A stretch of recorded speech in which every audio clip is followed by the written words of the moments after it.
सुरुवात कोणी केली? शांतवाहन, राष्ट्रकूट, यादव, मोगरी, खिलजी अशा वेगवेगळ्या राजांनी वेगवेगळ्या काळामध्ये गड, किल्ले, वाडे, मंदिरे बांधायला सुरुवात केली. आणि सर्वात जास्त किल्ले बनते कधी? हे छत्रपती शिवाजी महाराजांच्या काळामध्ये. जेव्हा छत्रपती शिवाजी महाराजांच्या काळामध्ये एक मराठी बांधणी पद्धती गड, किल्ले, वाडे, मंदिरे बांधायला सुरुवात झाली, तेव्हा एक मराठी स्थापना झाली आणि मराठ्यांचा विजय झाला. तसा समोर बघता हा फोर्ट जाधवगड एक मराठी बांधणी पद्धतीचाच आहे. हा कोणी बांधलेला आहे? या पाठीमध्ये सुभेदार पिलाजीराव जाधव. हे सुभेदार कोणाच्या काळामध्ये होते? हे छत्रपती शाहूजी महाराजांच्या काळामध्ये. हे शाहूजी कोण? हे छत्रपती संभाजी महाराजांचा मुलगा आणि छत्रपती शिवाजी महाराजांचे नातू. आता पूर्वीच्या काळामध्ये सुरक्षेला अतिशय महत्त्व द्यायचे. जेवढ्या किल्ल्याच्या चारी बाजूला तटबंदी आहे, त्याचा प्रवेशद्वार जेवढा मजबूत आणि भक्कम असेल तेवढी किल्ल्यांची मजबूता भक्कम मानली जायची. तसंच समोर बघता हा फोर्ट जाधवगडचा जेवढे 1707 मध्ये चारी बाजूच्या तटबंद्या आणि हा महादरवाजा, ह्याला पूर्वीपासून महादरवाजा म्हणतात. जेवढा मजबूत आणि भक्कम आहे तसा अजून बी मजबूत आणि भक्कम आहे. हा पूर्णपणे लाकडी आहे. त्याचं वजन कमीत कमी एका दरवाजाचे 1000 किलो वजन आहे आणि दोन्ही दरवाजे 2000 किलो म्हणजे 2 टन वजन आहे. ह्याला पूर्वीच्या काळात म्हणजे बंद करण्याची कुठे लॉक सिस्टीम वगैरे काही नाही. पाठीमागून 100 ते 125 किलो वजनाचं एक लाकडी आगळ आहे. ह्या भिंतीतनं ह्या भिंतीमध्ये कोचलं आणि पुढे असे साखळदंड करून बांधले की शत्रूंनी कितीही प्रहार केला तर हा दरवाजा कधीच उघडू शकत नव्हता. आता दोन्ही बाजूला 2 नागाची चिन्हे बघता, या साईडला की ह्या साईडला. हे एकासाठी यूज केले होते. प्रत्येक किल्ल्यामध्ये गडामध्ये म्हणजे नागमुळे आकाराचे रस्ते असतात.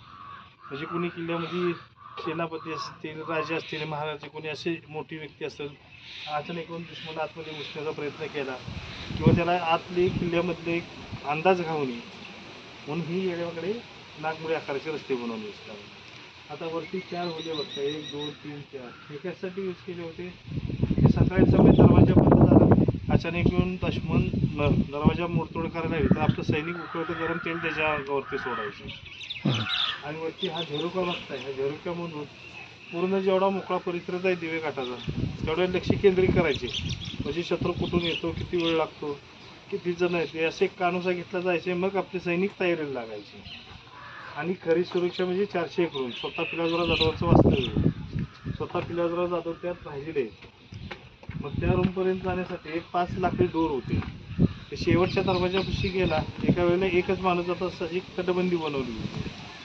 मग ती सरळपणे जाता येतं तसं झुकून जायचं. जसं स्विमिंग पूल आहे तिथं एक पहिली विहीर होती. ती रशीच्या साहाय्याने शिंदून पाणी पूर्णपणे गाडीमध्ये यूज करायची.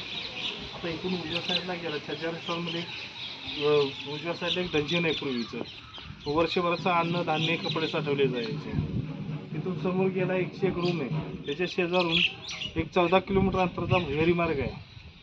ते छत्रपती संभाजी महाराजांचं जन्मस्थळ किल्ले पुरंदरला निघतो.